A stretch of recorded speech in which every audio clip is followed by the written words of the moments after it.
empezamos. Muy bien. Buenos días a todos los que os acabáis de conectar. Hoy desde Zinc Program os presentamos a Jorge Cuervo. Jorge Cuervo es coach ejecutivo, formador en liderazgo y escritor. Es autor de los libros Mejor liderar que mandar y también Qué hacer con tus miedos.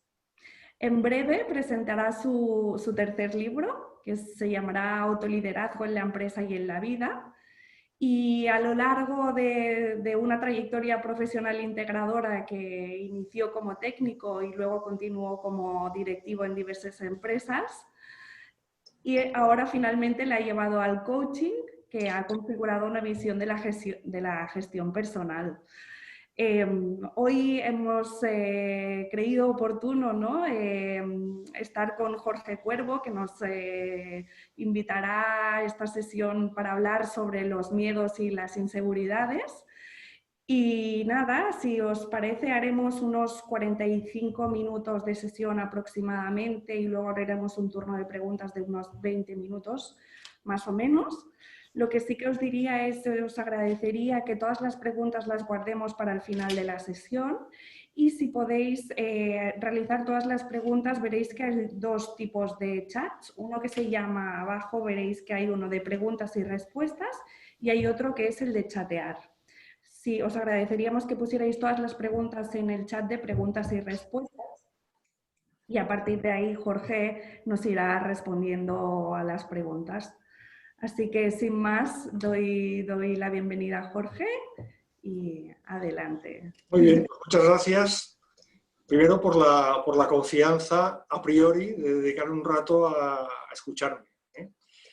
Voy a intentar que esta charla sea lo más práctica posible. Eso que también dependerá mucho de vuestras preguntas a posteriori, ¿no? Porque yo partiré de algún conocimiento teórico, pero lo importante es que solo nos dé pistas sobre lo que tenemos que hacer en momentos de incertidumbre o de miedo o inseguridad.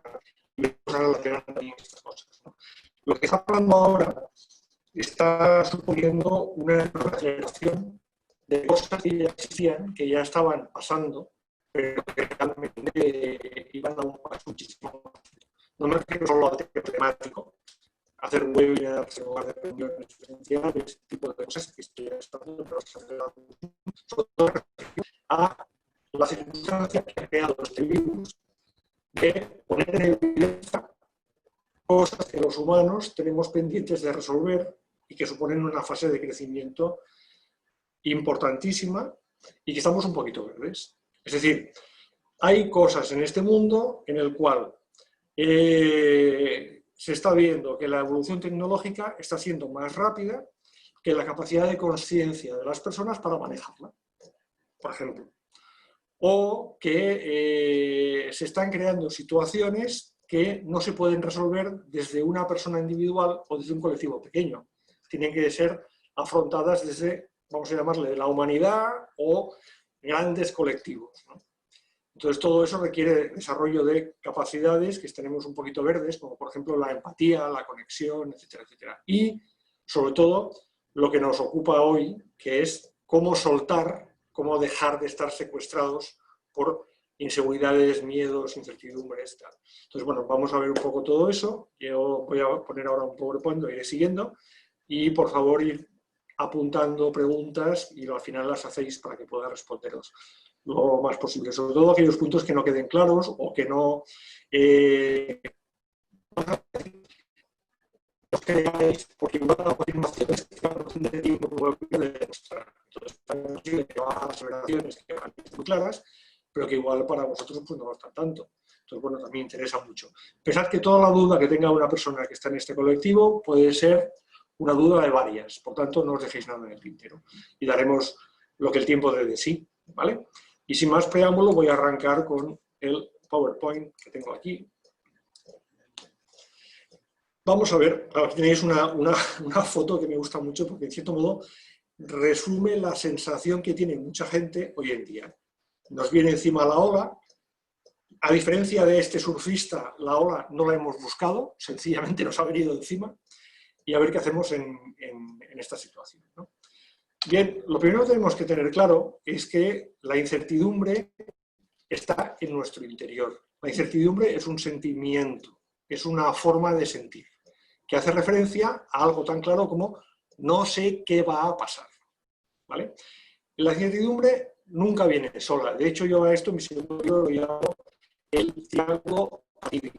¿Por qué? Porque la incertidumbre se va acompañada de la inseguridad y del miedo. Y se potencian mutuamente. La incertidumbre, como os decía, es la sensación de no sé qué va a ocurrir. La inseguridad es la sensación de no sé qué me va a ocurrir. Y el miedo es la respuesta biológica que tenemos frente a esa sensación de amenaza. Entonces, te interrumpa un poquito. No sí, vemos el PowerPoint, no sé si podrías compartir la pantalla. perdona, ¿cuál es que no lo he compartido bien? Un momentito. Voy a repetirlo de nuevo, ¿ok? Igual no he cogido bien, un momentito. Ahora me dice si lo veis ahora. No. Un segundo.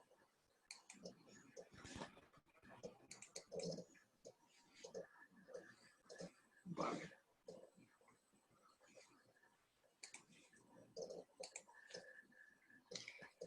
Gracias por avisar, ¿eh? Nada. Voy a ver.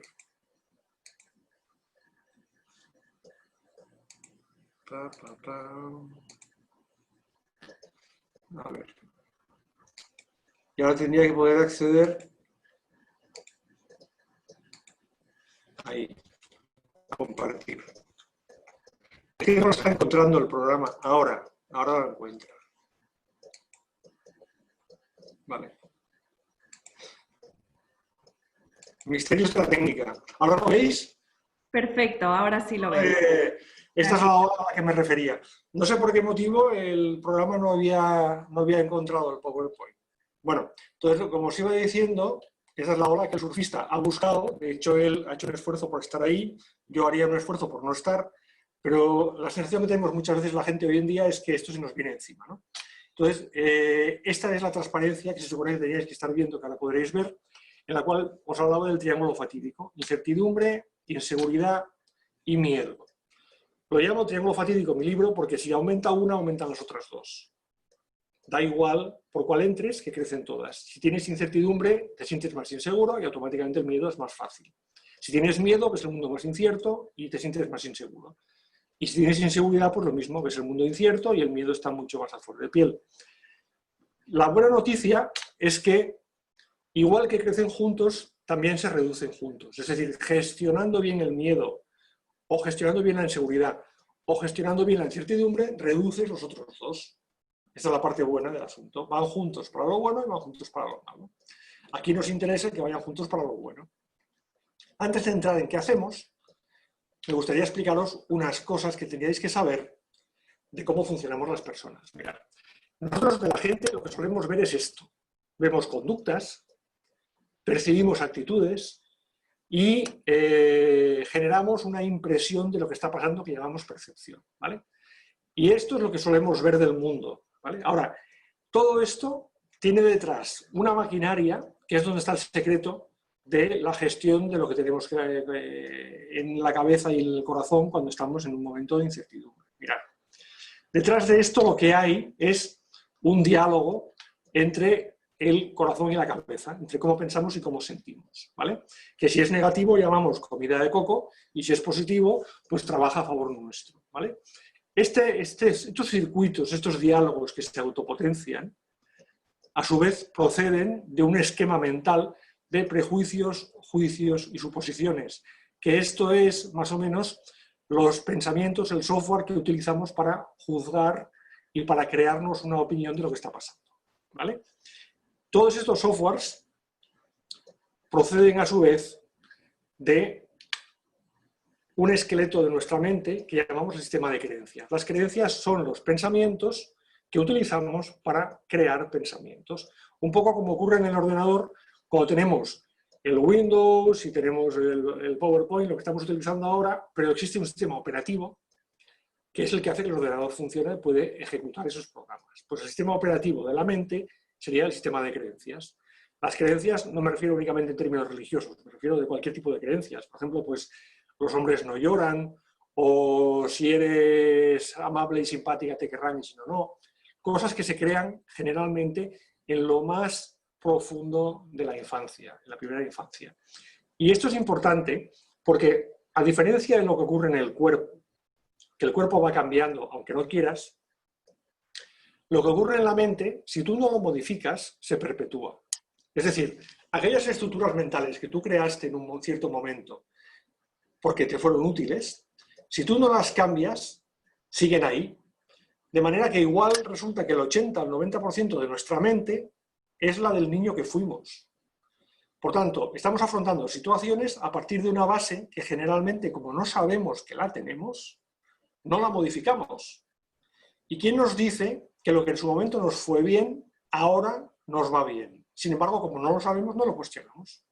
Por tanto, todo este esquema que hemos visto hasta ahora se construye sobre un sistema de creencias básicamente inconsciente y poderoso, que si no somos capaces de darnos cuenta de que tenemos cosas aquí y las revisamos, modificamos todo el proceso posterior.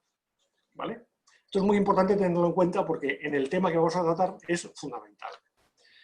A su vez, este sistema de creencias se construye a partir de un diálogo entre la personalidad, es decir, el personaje que tú crees que eres, que tiene una carga enorme de un software defensivo llamado ego, que luego nos encontraremos de nuevo, y lo que llamamos el yo superior o la mente superior, que es esa parte de nosotros que lo que quiere es mejorar las cosas, crear, aprender, en fin, meterse en líos. Supongo que esta es una parte que las personas que están en el mundo de la ONG pues la tienen muy presente, porque es la que marca vocaciones y deseos de meterse en follones y en lugar de ir a lo cómodo, ¿no?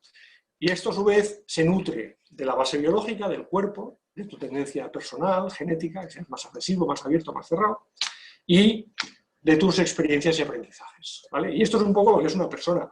Observad que todo esto es inconsciente. Y luego, como veremos, lo que es inconsciente te gestiona a ti. En cambio, lo que es consciente, tú lo gestionas. Por tanto, si tú eres capaz de darte cuenta de cosas que ocurren aquí, evidentemente nunca sabrás todo, pero pequeñas cosas que puedas saber de cómo funciona esto, permiten grandes cambios en esto. La parte que se ve. ¿Vale? Por tanto, a lo que voy a referir yo hoy, sobre todo, es a lo que ocurre en esta zona desconocida para nosotros. Por eso, los cambios como el virus están provocando situaciones en las cuales nuestros viejos trucos no funcionan igual. Nos obliga a mirarnos al espejo y a revisar. Una cosa que tenéis que saber, por ejemplo, de este funcionamiento interno, es que hay dos partes del cerebro importantes para nosotros, que son el sistema límbico, gestor de las emociones, y el córtex frontal, que es donde está el pensamiento racional, el analítico, etcétera, etcétera. Claro, ¿qué ocurre? Que el sistema límbico es muchísimo más rápido que el pensamiento que se produce en el córtex prefrontal. Por lo tanto, las personas primero nos vemos afectadas por las emociones y luego pensamos. Aunque nosotros no nos damos cuenta, pensamos que somos unas personas racionales. Bien, pues que sepáis que desde hace unos 20 años está demostrado que el ser humano no es un ser racional. Como dijo Antonio Damasio, que es el descubridor de esta teoría y que luego fue quien la comprobó y la desarrolló, en realidad somos personas que razonamos en base a unos condicionamientos emocionales previos.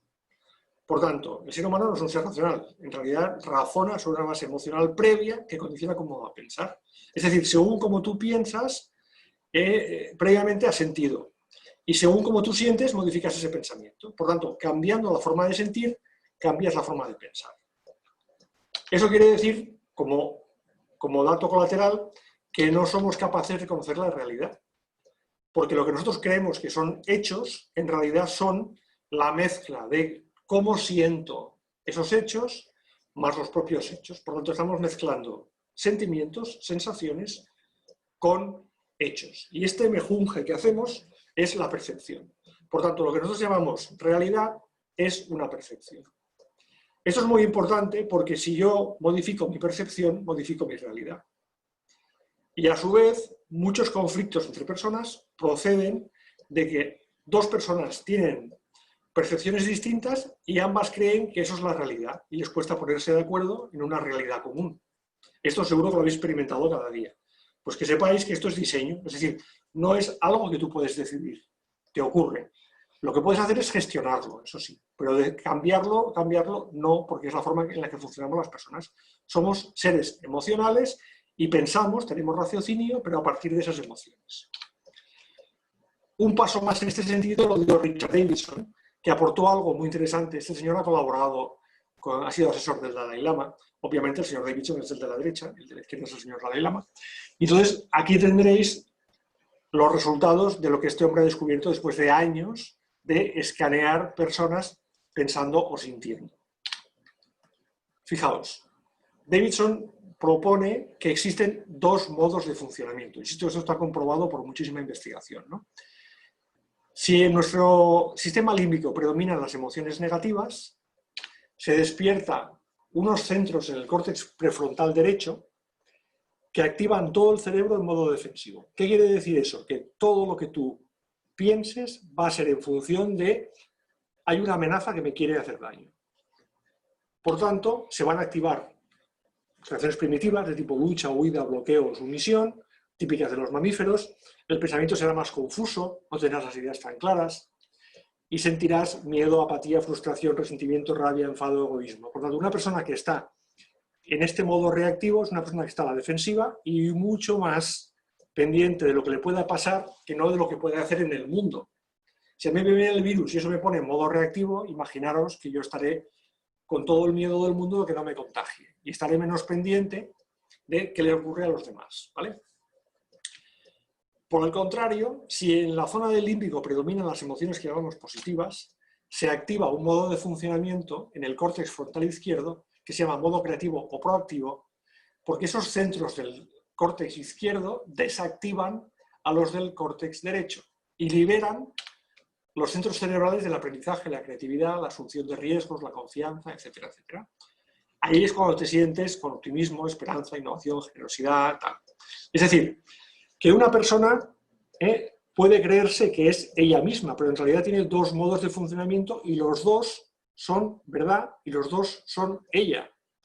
El problema es que ambos modos no pueden ser simultáneos. O predomina uno o predomina otro. De manera que nuestra vida siempre está oscilando entre uno y otro. Si predomina mucho uno y es el negativo, lo llamamos pesimismo. Si predomina uno y lo llamamos positivo, es el optimismo, ¿no?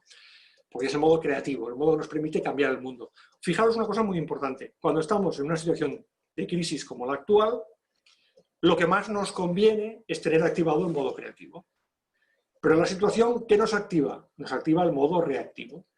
Por tanto, la capacidad de pasar del modo reactivo al modo creativo es la que va a definir que seamos capaces de dar una respuesta u otra.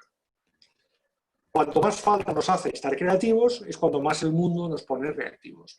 Y esto es el reto del ser humano del siglo XXI. Vivimos en un mundo de incertidumbre que estimula la reactividad y tenemos que buscar la manera de estar creativos con la mente activada para gestionar esa incertidumbre. Consecuencia de todo esto, cuando los mecanismos de supervivencia biológicos se imponen a la mente creativa, eso es reactividad. Cuando la mente creativa se impone a los mecanismos biológicos de supervivencia, eso es proactividad.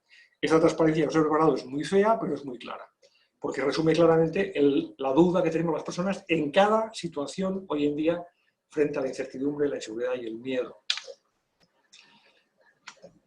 Y eso nos lleva a una conclusión que me gustaría que os tatuaseis en el cerebro a partir de hoy, y es que tu capacidad de percibir, de sentir, de pensar, de decidir y de actuar no depende de cómo eres, sino de cómo estás, porque tan tú es el modo reactivo como el modo creativo. Pero si tú estás de una cierta manera, tienes una capacidad de actuación que no tienes cuando estás de la otra.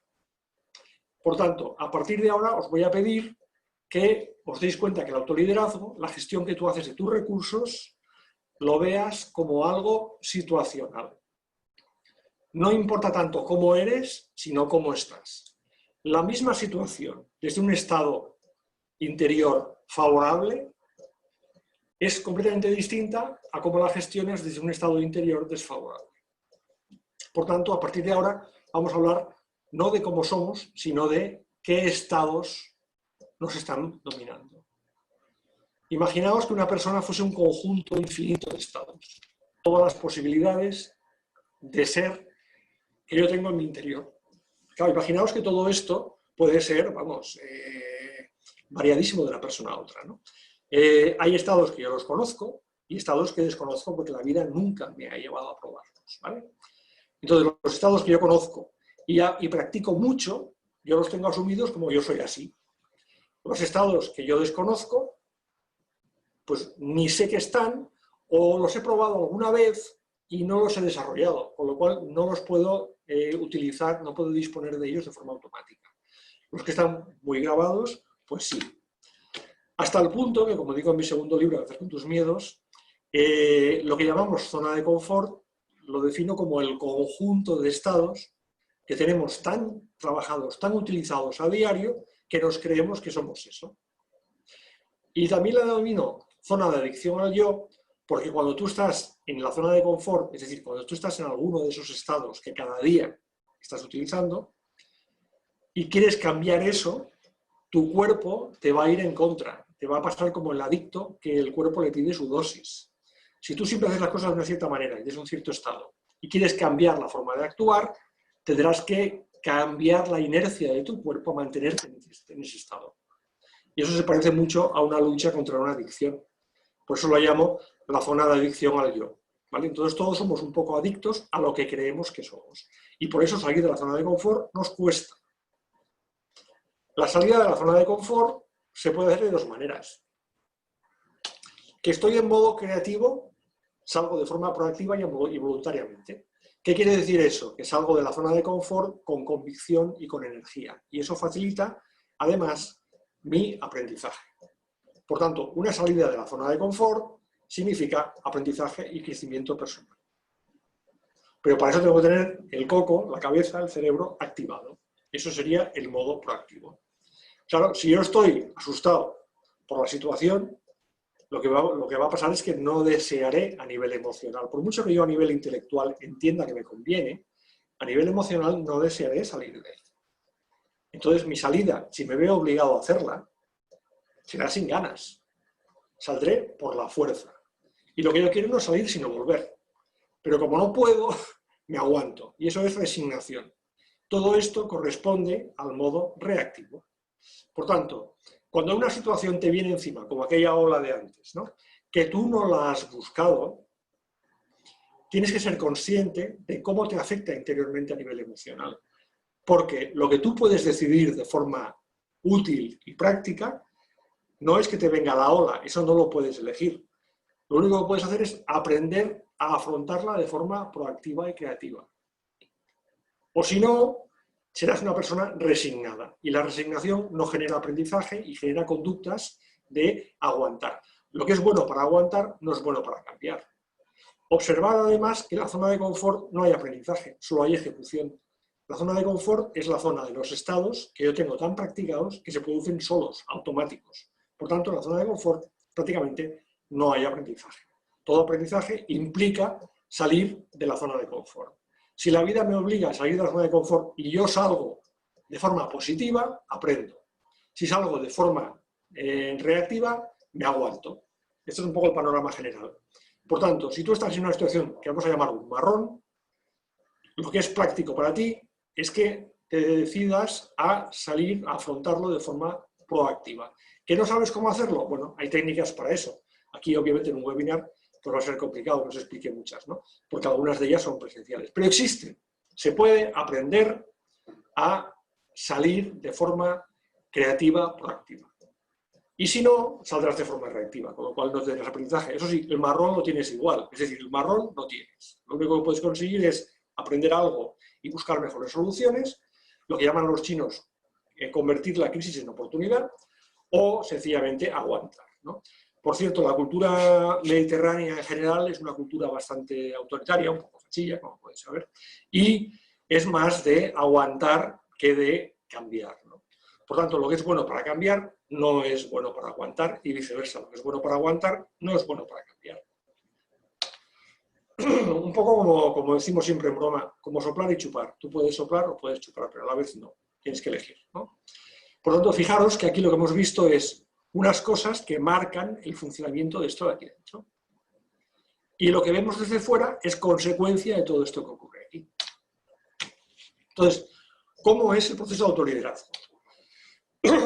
En resumen, y simplificando mucho la cosa, en una situación que te produce alarma, por incertidumbre, por inseguridad o por miedo, aquí vamos a hablar del miedo, que es lo más vistoso, lo que te pide el cuerpo es la parte mamífera, eres un australopiteco y dentro de ti lo que te pide es escapar, luchar, huir. O sea, estados pregrabados que tú ya tienes automatizados en tu interior con una evolución histórica. Eso te hace sentir que te ocurren cosas que tú no quieres y te sientes como a la defensiva frente al mundo. Si esto dura el tiempo suficiente, baja toda tu confianza y si se prolonga, incluso puede bajar tu autoestima. Por lo tanto, este es un camino en el que te lleva a sentirte más pequeño frente al mundo. ¿Ok? Hay dos vías proactivas o creativas que nos pueden permitir salir de aquí. Una regular y una muy buena.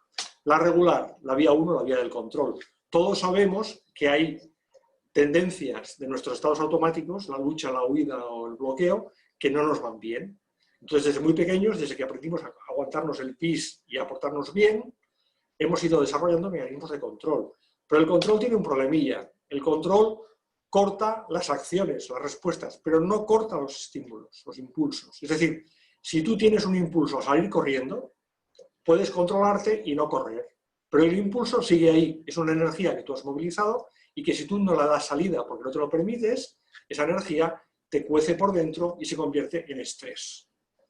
De manera que si la alternativa a tu miedo y dejarte llevar por él es el control, consigues controlarte, lo cual está muy bien, y eso aumenta tu autoconfianza y también aumenta tu autoestima, porque has podido superar tu miedo. Sin embargo, se crea un fondo de energía reprimida que saldrá en forma de estrés y que puede afectar a tu salud. Por tanto, las personas que viven entre sus impulsos automáticos y el control acaban acumulando estrés o teniendo enfermedades o teniendo dificultades. Eso que más que menos hoy en día todos andamos con estas cosas, ¿no? Porque estamos todo el día controlando. Bien, la segunda vía, que es la mejor, que es la que os voy a explicar yo ahora muy rápidamente, es la vía que yo llamo de la autogestión consciente y es la que pienso desarrollar en mi tercer libro que estará a punto de salir cuando el virus lo permita, si Dios quiere, ¿no? Supongo que la idea era septiembre, veremos cuándo estará, ¿no? Por eso se llama autoliderazgo, porque es un libro dirigido a trabajar el proceso interior que nos afecta y darnos recursos para ello, ¿no? Entonces, ¿qué consiste esto? En buscar estados alternativos. Si a mí lo que me pide el cuerpo es salir corriendo, en lugar de aguantarme, voy a ir a un estado de verdad auténtico en el que yo pueda estar creativo frente a ese miedo, frente a esa situación. Eso, la buena noticia es que se puede aprender. La noticia no tan buena es que hay que currárselo, porque no lo tenemos automatizado. Tenemos todo lo necesario, pero lo tenemos como si fuera de IKEA, o sea, hay que montarlo. Y montarlo significa ensamblarlo y además, en este caso en concreto, mantenerlo mediante una actividad perseverante. Hay que ir entrenando. Es como una musculatura que si tú la desarrollas y la mantienes, la puedes utilizar. Pero que aunque tengas todos los músculos, los tienes débiles. Tienes que trabajarlos, ¿no? Entonces, esta es la vía de la autogestión consciente. Tenemos todo lo necesario y yo estoy convencido que es el futuro de las personas, porque es la que te permite ver aquello que tiene de creativo y de constructivo una situación que aparentemente es un marrón. Y eso significa tener la mente activada de una forma consciente. Por eso aumenta la autoconfianza, aumenta la autoestima y además implica crecimiento personal. Es el autoliderazgo. Y por supuesto el autoliderazgo es la base de lo que todos sabéis que es el liderazgo. Cuando hay una situación de amenaza o de peligro, las personas de forma intuitiva no nos agrupamos en torno a lo que corre más, como los news. Nos agrupamos en torno a aquellas personas que dan la sensación de estar más presentes y centradas frente a esa situación. O sea, las personas que se están gestionando mejor. Y no importa que sean grandes, pequeñas, hombres, mujeres, no importa. Lo que importa es que de alguna forma los demás notan que tú estás más presente, más consciente y con la mente más abierta y más creativa para afrontar la situación. Eso es lo que importa en los humanos hoy en día. Lo consciente es gestionable y lo inconsciente te gestiona a ti. Por tanto, las personas que tenemos la sensación de que a nuestro lado hay alguien más consciente, lo buscamos y nos agrupamos en torno a esa persona. Si tú eres capaz de desarrollar tu consciencia, estás desarrollando todo tu liderazgo y también tu liderazgo. Es una cadena. ¿Y cómo es el proceso? Pues el proceso explicado muy rápido y luego preguntar todo lo que queráis, y con esto será lo último que os explicaré, porque tampoco os quiero aturdir con mucho conocimiento. Sería este. Primero, conciencia, darte cuenta de cómo estás. Segundo, aceptar, porque a veces lo que vemos y lo que descubrimos no nos gusta. Es muy frecuente que las personas descubramos cosas que después resulta que no aceptemos porque no queremos ser de esa manera. Bueno, hay que aceptarlo. Recordad que la aceptación es la última fase de los procesos de duelo y es la primera fase del cambio. A partir de la aceptación se produce cambio. Si no hay aceptación, te enquistas. Como dijo Jung, lo que acepta se transforma y lo que resistes persiste. Por tanto, los humanos tenemos dos retos en el siglo XXI. Ser conscientes y aceptar aquello que vemos de nosotros mismos que no nos gusta. Si hacemos eso, podemos crear estados alternativos más poderosos para afrontar la situación. Esto, hoy en día, hay muchas técnicas, muchos truquis para poder hacer esto. Yo trabajo con mis clientes, trabajo mucho con personas de empresa, también directivos, liderazgo, y entonces lo que trabajamos sobre todo es el cambiar el estado delante de la situación, ¿no? Luego podemos hablar un poco de cómo se hace esto. Y crear un estado que me permita ver cosas que si no, no podría ver. De cierto modo, si tú estás en un agujero, lo que ves son las paredes. Cuando sacas la cabeza, es cuando ves lo que hay fuera y ves opciones que puedes hacer, ¿no? En una situación de crisis como la actual, si tú estás pensando sobre un estado desfavorable, lo que haces es pensamientos desfavorables, con lo cual estás haciendo más grande el agujero. Lo que hay que hacer es, antes de pensar qué puedo hacer, pensar, darte cuenta de cómo estás y crear un estado que te permita pensar con más calidad. Eso te hace posible permitir cómo quiero vivir esta situación con el compromiso y a continuación puedo pasar a la acción. Fijaros que esta parte de aquí predomina el cómo lo vivo y en esta otra predomina el qué hago. Cuando a una persona le propones una situación X y le dices tú, bueno, así está el tema, lo primero que te dice es, bueno, ¿y qué hacemos? Porque nos hemos educado a través de la historia a hacer enseguida. Pero el secreto está en esta parte de aquí, en cómo lo vivo. Si cambio cómo lo vivo, puedo cambiar lo que hago. Si cambio lo que hago, es muy difícil cambiar el cómo lo vivo. Y esto lo comprobamos todos 2 veces al año, en septiembre y en enero, cuando nos apuntamos a gimnasios, hacemos dieta o aprendemos inglés, que nos dura 15 días. ¿Por qué? Porque queremos cambiar lo que hacemos sin cambiar lo que somos. Lo que funciona mejor es lo contrario. Yo modifico lo que soy para poder cambiar lo que hago. Y eso lo hago desde la consciencia y la aceptación. Y este es el secreto que funciona mejor en casos de incertidumbre, que es lo que nos está pidiendo ahora. Y eso tengo que hacerlo de forma situacional, situación a situación. Porque ya sabéis que al ser estados, el estado es lo que te permite afrontar una situación concreta. Por tanto, una época de crisis como la actual es mucho más potente afrontándola con 2 estrategias que se basan en esto que os he explicado. Primera estrategia, céntrate siempre en aquello que tú puedes, que está en tu mano, que tú puedes cambiar o que tú puedes trabajar. No te dediques energía a pensar en aquello que tú no puedes incidir. Segunda, siempre céntrate en situación a situación. El autoliderazgo es situacional. Si tú estás en una situación, la resuelves. Luego vendrá otra, la resuelves la siguiente. Es decir, situación a situación. Un poco como los críos cuando tienen que comerse un bistec. Hay que ponerles cosas que les gusten, para que les animen, también, pero luego hay que cortárselo muy pequeñito. Que vayan a bocados muy pequeños. Si les damos bocados muy grandes, se les hace pelota y no lo pueden tragar. Pues aquí pasa lo mismo. En situaciones de crisis como esta, lo que hay que hacer es situación a situación, trocitos pequeños y una tras otra. Y eso nos irá desarrollando la musculatura y podremos ir aplicando este esquema que tenéis aquí a continuación. Y con esto, pues muchísimas gracias y estoy a vuestra disposición para las preguntas que queráis. Voy a dejar de compartir el PowerPoint y así veré. Bueno, y quizás nos venga bien luego volverlo a poner. Bien, pues entonces estoy a vuestra disposición. Vamos a ver. Gracias, Jorge. Si os parece, para los que os habéis conectado un poquito más tarde, os agradeceríamos que realizarais todas las preguntas por el chat que se titula Preguntas y Respuestas. Y ya dejo la palabra a Jorge para que pueda ir respondiendo. Gracias. Muy bien. Pues espero vuestras preguntas. De momento no las estoy viendo. A ver, voy a volverlo a abrir, no sea que esté cargando mal. Muy bien.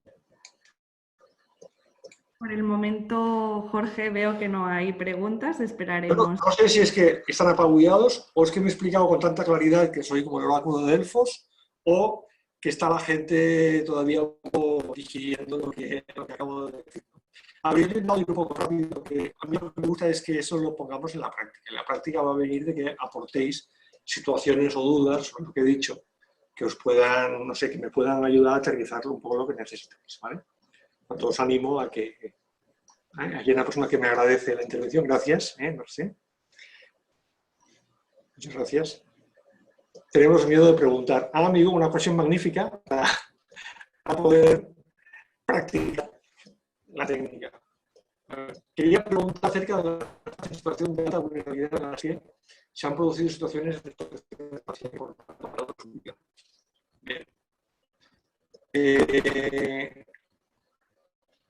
Pues entiendo lo que dices, lo que no veo es la pregunta. Es decir, quería preguntar acerca de las personas. Bien, ¿qué es lo que te preocupa en concreto, Mercé, de estas personas? ¿Cómo ayudarlas? ¿Qué se puede hacer al respecto con ellas? ¿Cuál sería la pregunta en concreto? ¿Vale? Mientras lo vas dando vueltas, voy a ir a la siguiente, que dice, por lo que cuentas, el cambio se genera a partir de uno mismo, pero ¿cómo afecta al sistema? Las personas con las que convivimos, el lugar que ocupamos dentro de la familia, el entorno.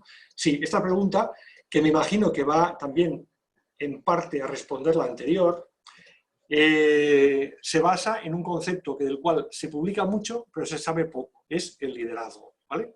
Fijaros, el 80 y tantos por ciento, depende de los expertos, entre un 80 y un 90% de la comunicación interpersonal es comunicación no verbal. Eso quiere decir que captamos y contagiamos muy rápidamente la energía que tenemos y que sentimos, ¿vale? Vosotros tengo entendido que sois personas que trabajáis con personas en dificultades. Entonces, en este caso es muy importante que sepáis que la mejor herramienta que existe para poder ayudar a alguien es tu cuerpo. Es decir, la sensación que tú des de estar presente y centrado es lo que va a ayudar a que esa persona te utilice como anclaje para poder levantarse. ¿Y qué quiere decir esto? Esto en coaching también lo utilizamos. ¿Qué quiere decir esto? Quiere decir que tú tienes que estar bien para ayudar a que los demás estén bien. Todo lo que tú hagas o digas desde un estado desfavorable va a crear lo que llamamos disonancia. Y las personas lo notan, lo notamos muy rápido. Cuando la diferencia que se produce entre el mensaje que das y lo que tu cuerpo emite es negativa, eso produce inquietud. Y lo que estás haciendo es aumentar todavía la inseguridad de las personas que te rodean. Por tanto, el trabajo número uno que tiene una persona que se dedica a cuidar personas vulnerables o personas en dificultades es estar bien ella misma para poder estar presente y centrada. Bien no significa happy. Happy no quiere decir que hay que estar maravilloso y todo el mundo es guapo. Y no es esto. Estar bien es autoconsciente, presente y centrado. Si la situación es chunga y hay dolor, estar en el dolor, pero sin regodearse en él, sencillamente aceptándolo como parte de la gestión. Negar el dolor no sirve.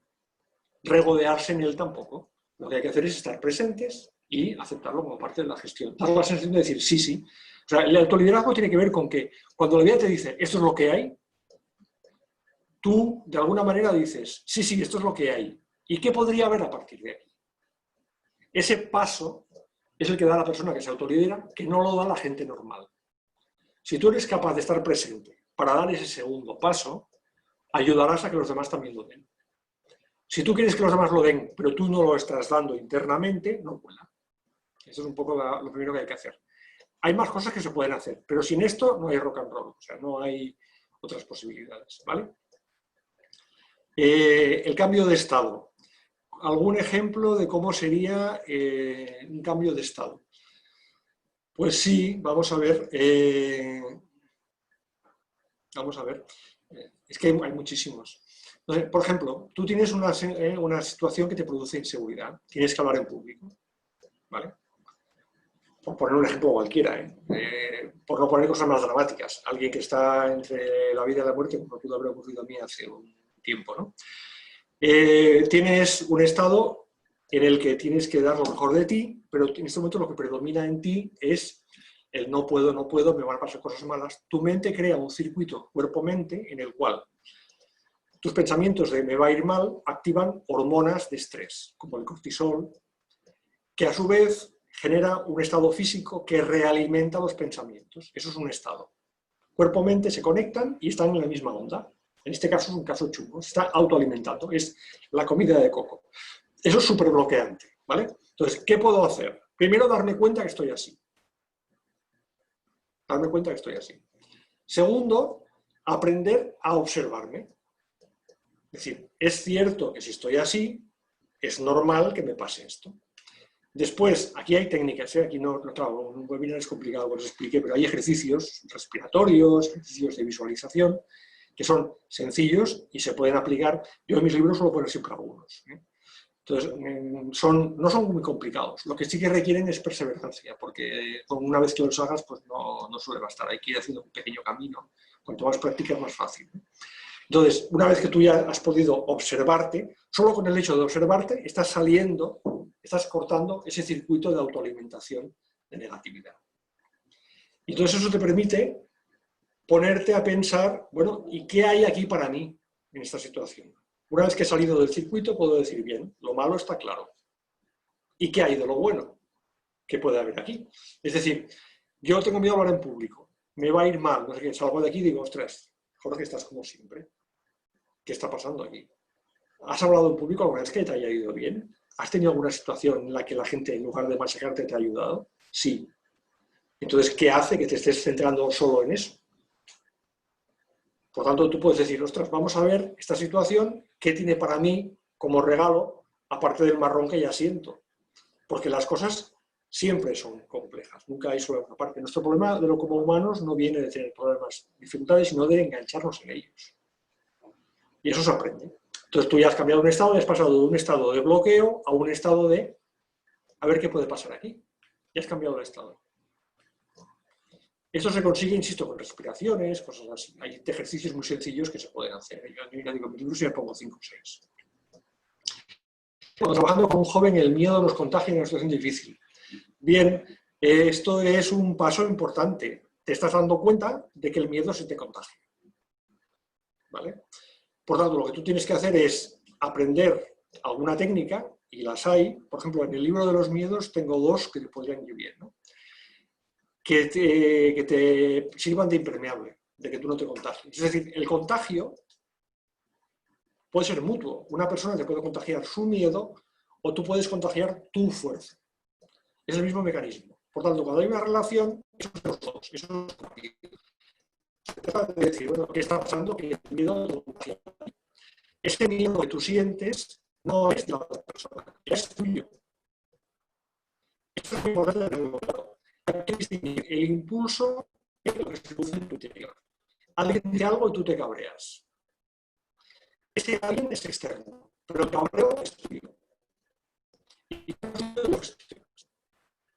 si yo tengo cabreo y no lo gestiono y me dejo llevar por todo lo que no lo tengo yo, no esa persona externa, al revés, le doy mi poder. Si yo soy consciente de que este cabreo, o este miedo, en este caso, ya es mío, no es mío, eso es una noticia porque yo no puedo gestionar. Porque a este momento ese miedo es tuyo. Y ese miedo te va a ayudar a crecer o a encoger. El mismo miedo, si yo me dejo llevar, me afecta mi autoestima. Me siento más pequeño frente a ese miedo. ¿Qué estoy entrenando? Que yo me hago más pequeño y el miedo crece.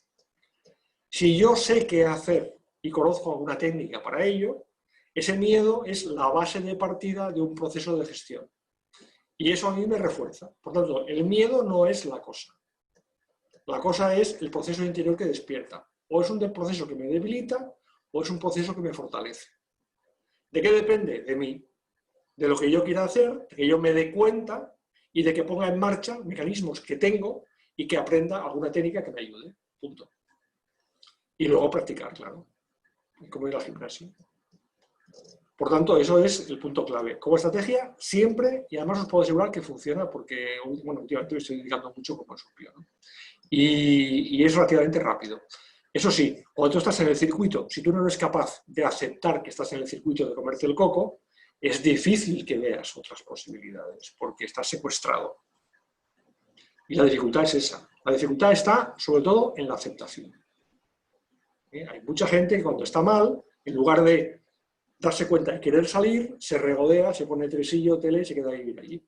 Eso es el problema. Que sepáis que eso es una decisión. Es una decisión. O es una decisión consciente o es inconsciente. Es decir, o tú decides las cosas o las cosas te deciden a ti. Este es el juego. ¿Ok? Reactivo o creativo. Bien. Muchas veces nos encontramos ante el mantra que no se puede cambiar o hacer nada. ¿Cómo podemos ayudar a movilizar la acción en estas personas? Liderazgo situacional. En lugar de hablar de cambiar el mundo, que es muy difícil, vamos a cambiar esta situación, y luego la siguiente, y luego la otra. Troceemos el bistec. No nos lo traguemos entero. Muchas veces me he encontrado con clientes que tienen dificultades porque cambiar su vida se hace muy duro. Lo entiendo.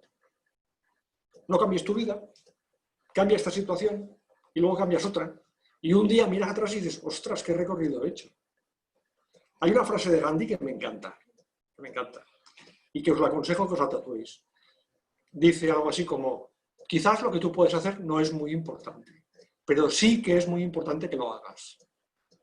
Y esto para mí resume las virtudes del liderazgo situacional. Si tú eres capaz de estar situación a situación, sabiendo que lo que tú haces igual no es muy importante, pero sí que es muy importante que lo hagas, tu vida cambiará y no te darás casi ni cuenta, porque será un cambio día a día imperceptible. Y un día miras atrás y ya está.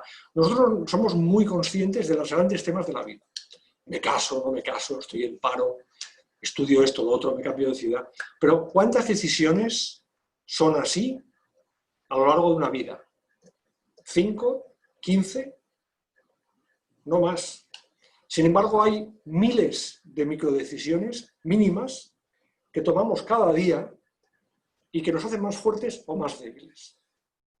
Si yo cada día me puedo decir 15 veces, Jorge, eres tonto, me estoy machacando, es mínimo, pero me estoy afectando mi autoestima día a día por goteo. Pues si puedo hacer eso y machacarme la vida de esa manera, puedo hacerlo al revés. Puedo ir creando microsituaciones que me van ayudando a fortalecerme también poco a poco, día a día. Es el mismo proceso. Lo que ocurre es que en negativo va solo y en positivo hay que activarlo. Y esa es la estrategia que os recomiendo. ¿Podrías comentarnos alguna técnica de urgencia para potenciar la parte proactiva? A ver, las técnicas de urgencia generalmente van bien para parar la negativa. Cuando tienes la negatividad disparada, hay técnicas de urgencia que van bien para parar el golpe. Pero activar la parte creativa ya es un poco más complicado, ¿vale? Lo que ocurre es que afortunadamente el hecho de poder parar la comida de coco ya hace que fluya la mente creativa.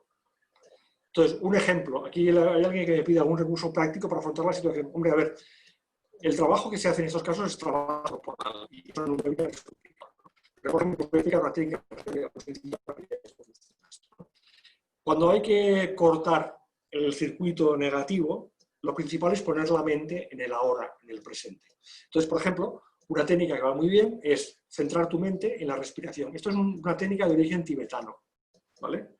La explico en mi segundo libro y en el tercero que voy a hacer ahora voy a poner una variante. Entonces, centras la mente en la respiración. Hay dos sitios que son finales, o la boca o los orificios nasales. Elige uno, no saltes de uno a otro. Te quedas con uno, el que sea, da igual. Y notas como el aire entra y sale. Entonces vas a hacer 3 respiraciones al 100%. Quiere decir, llenar de aire todos los pulmones completos, barriga, zona media y zona alta, y los vaciarás del todo.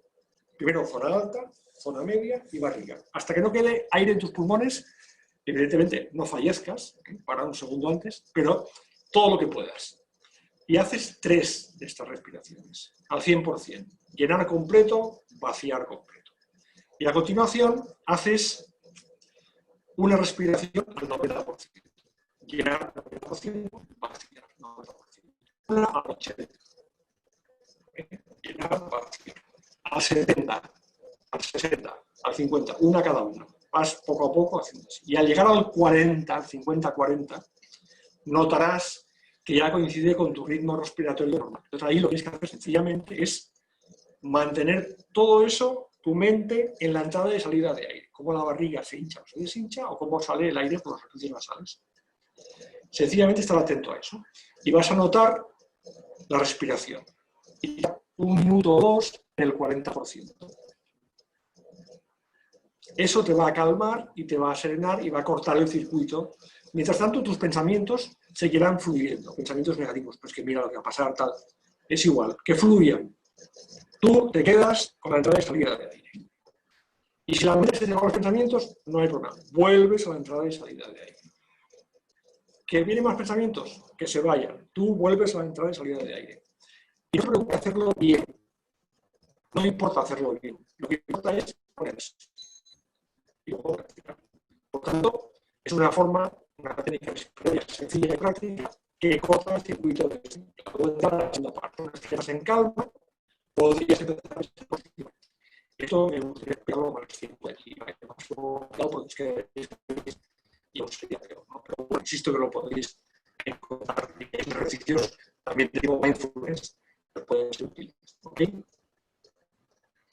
¿Qué es un alternativo resonante? Un estado resonante es un estado en el cual tú notas que todo tu energía está en aquella que te gustaría conseguir. Es decir, que tu cuerpo, tus emociones y tu pensamiento están alineados y te sientes que hacen equipo.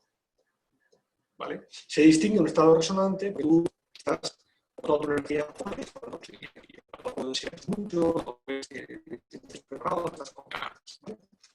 Es lo que simplemente está motivado a hacer el flujo.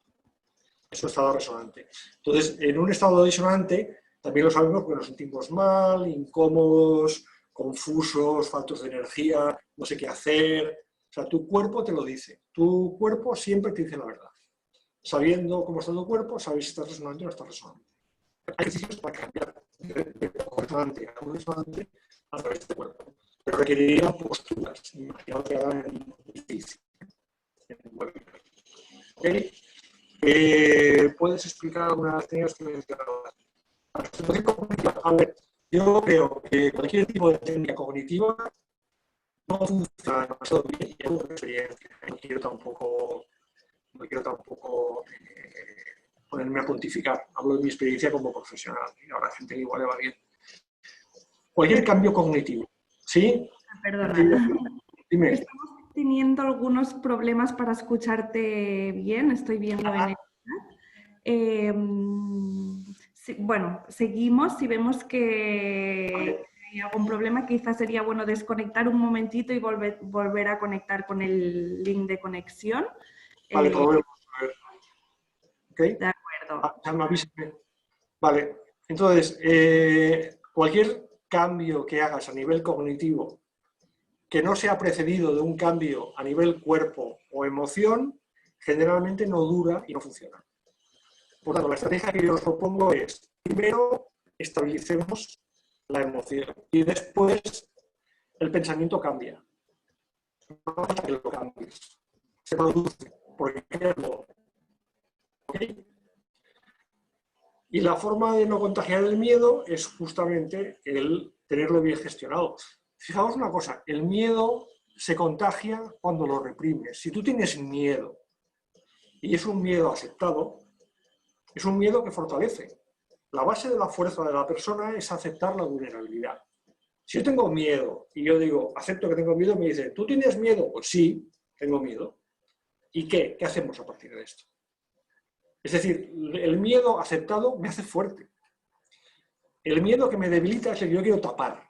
Si yo tengo miedo y lo quiero ocultar, la gente me lo nota y pierdo credibilidad.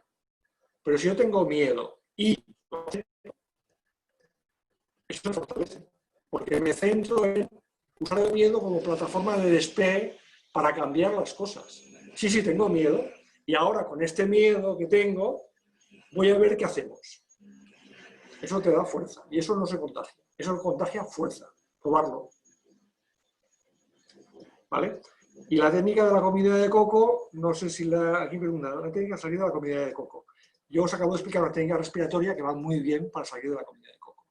La comida de coco no se soluciona con comida de coco, se soluciona con trabajo emocional. Hay que cortar el circuito. Tenemos la gran suerte de que tenemos un elemento que es el cuerpo, que siempre nos dice la verdad. Leyendo el cuerpo sabemos qué hacer. Trabajando a nivel cuerpo y a nivel emoción, por eso utilizamos la respiración. Esto ya desde la sabiduría tibetana de los budistas de siglos y siglos que lo vienen utilizando. Y esto es súper práctico. Yo es lo que os aconsejo que hagáis, ¿no? Ya digo, en mis libros tengo ejercicios, pero podéis encontrar muchos de tipo mindfulness. La mindfulness, de hecho, se basa en versiones de las técnicas tibetanas para ejecutivos occidentales. Entonces es eso, son técnicas para poder estabilizar el estado y de ese estado crear desde ese estado. ¿Ok?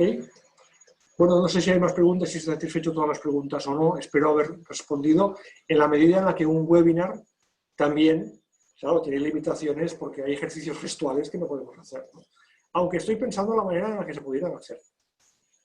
Porque yo conozco a alguien que está dando clases de Zumba online. Y si eso se puede hacer, algún ejercicio se puede hacer. El problema está en que no tiene la potencia igual y está al lado de la persona que lo practica y viendo cómo lo hace. En fin, con eso, Berta, no sé si he respondido. Oye, creo que hemos encajado bastante con el tiempo incluso. Perfecto, una hora. Me parece, mira, estoy contento porque es que es la primera vez que lo consigo. He hecho muchos webinars y no lo había conseguido nunca. Agradezco mucho las preguntas, me han parecido todas muy buenas. Y lamento profundamente que algunas de ellas no haberlas podido responder como las hubiera respondido en una clase en directo, que hubiera sido mucho más poderoso, claro. Nada, yo creo que han quedado todas las preguntas respuestas. Te agradezco, Jorge, que hayas compartido tanto conocimiento y tantas herramientas. Yo creo que serán útiles a todos en un momento como el que estamos viviendo. Y nada, como te decía, espero que nos podamos reencontrar presencialmente en alguna otra sesión contigo. Perfecto. Un tiempo cuando todo esto nos lo permita. Y si no quedan más preguntas, aprovecho también para recordar a todos aquellos que estáis conectados que el próximo día 2 de junio de 11 a 1 tenemos programado un webinar llamado El Camino del Sherpa, del que os enviamos información esta semana pasada, donde compartiremos herramientas de acompañamiento y coaching. Para aquellos que no hayáis recibido el email con toda la información, podéis enviarnos un correo a vocación@zincprogram.com y os pasaremos toda la información. Sin más, Jorge, gracias nuevamente. Gracias a todos los que os habéis conectado hoy. Hemos sido más de 40 personas conectadas, así que todo un éxito. Espero que os haya sido útil.